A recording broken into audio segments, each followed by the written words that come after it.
হাসপাতালে গিয়ে খালেদা জিয়াকে দেখে এলেন জামায়াত আমির শফিকুর রহমান। বিস্তারিত সংবাদ। বিএনপির চেয়ারপারসন ও সাবেক প্রধানমন্ত্রী খালেদা জিয়াকে দেখতে এভারকেয়ার হাসপাতালে গেলেন জামায়াতে ইসলামীর আমির শফিকুর রহমান। মঙ্গলবার রাত 10:30টার দিকে তিনি হাসপাতালে যান, বিএনপির চেয়ারপারসনের চিকিৎসার খোঁজখবর নেন। পরে হাসপাতাল থেকে বের হয়ে উপস্থিত সাংবাদিকদের সঙ্গে কথা বলেন শফিকুর রহমান। সাংবাদিকদের বলেন, সাবেক প্রধানমন্ত্রী ও বিএনপির চেয়ারপারসন খালেদা জিয়া গুরুতর অসুস্থ অবস্থায় চিকিৎসাধীন। এভারকেয়ারে আগেও তিনি বহুবার এসেছেন, কিন্তু এবারের মতো এমন সংকটজনক পরিস্থিতি আগে তৈরি হয়নি জামায়াতের।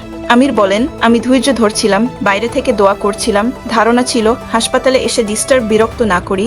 বিএনপির পক্ষ থেকেও সেই ধরনের আহ্বান জানানো হয়েছিল, কিন্তু আজকে আর কোনোভাবে মনকে বোঝাতে পারিনি, এজন্য এসেছি। আমি ওনাকে দেখে এসেছি। খালেদা জিয়ার পরিস্থিতি তুলে ধরে শফিকুর রহমান বলেন, এখন ওনার ডায়ালাইসিস চলছে, তিনি আসলে ডিপ সেডেশনে আছেন। সারা দুনিয়ার মানুষের সঙ্গে আমরাও ওনার জন্য দোয়া করছি। আল্লাহ তাআলা যেন ওনাকে সুস্থতার নিয়ামত দান করুন, সুস্থ হয়ে ফিরে এসে বাকি জীবনটা যেন জাতির খেদমতে কাটাতে পারেন।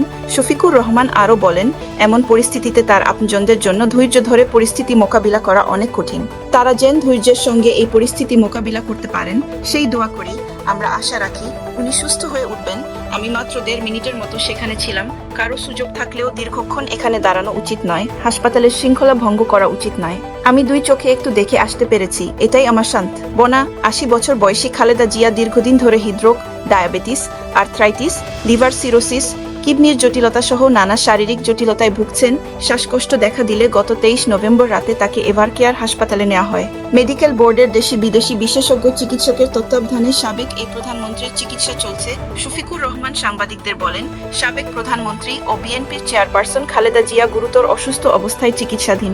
এভারকেয়ারে আগেও তিনি বহুবার এসেছেন, কিন্তু এবারের মতো এমন সংকটজনক পরিস্থিতি আগে তৈরি হয়নি।